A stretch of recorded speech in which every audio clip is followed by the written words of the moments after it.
Assalamu alaykum qarindoshlar. Men Sharqnur Sirajiddin Burman. Marfina do'stimiz boshlagan Antarda kitob o'qish faoliyatiga Nazna do'stim meni taklif qildi. Shunda qilib men bugun sizlarga kitob o'qib bermoqchi. Bugün okuyduğum kitabım borsa Tursun Qurban Türkeş diyen adam yazgan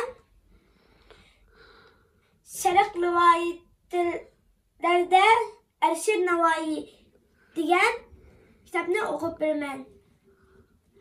Erşir Navoiyni bilamsizlar?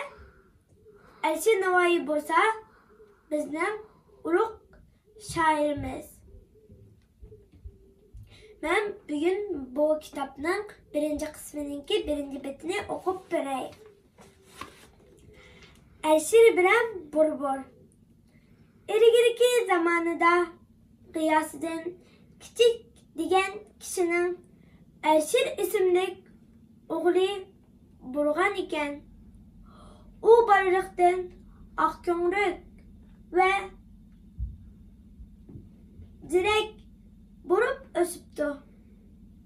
9 yaşka to'lganda bo'lsa şiir yazg'iri başlaptı. Adamlar u yazgan şiirlerini bilib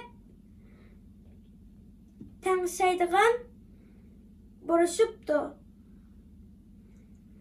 Lekin bala o'ziga ilgicha taxallus qo'ymagan ekan. Bir kuni Ershir yangi she'rni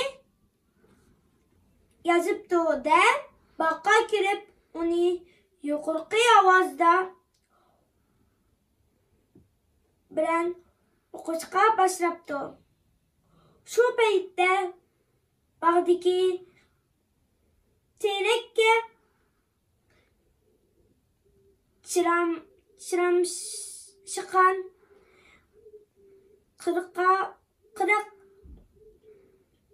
butoqning tikandek go'shahida o'tiradigan Burbur Ershirning yoqimli ovozini anglaptı.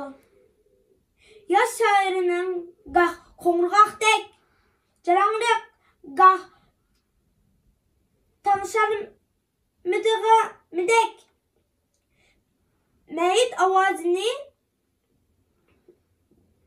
Burburni o'ziga maftun qildiribdi. Xush darhol uning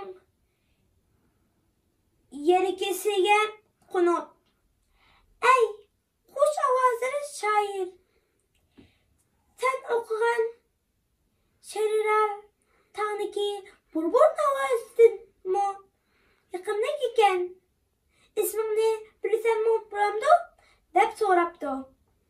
Ershir javob beribdi bola. Bildim, bola shoir ekansan-da. Endi o'zingga chiroyli bir taxallus tanlab she'rining oxiriga shu so'zni qo'shib bitgin. Ershirga Burburning baqi Navoiy degan so'zi yiqib qolibdi. Shunda qilib keyin yozgan g'adablarining tagiga Navoiy deb qo'yib yozgan bo'libdi. Bu faoliyatda men taklif qilgan do'stim bo'lsa, Sveber Upur bordi.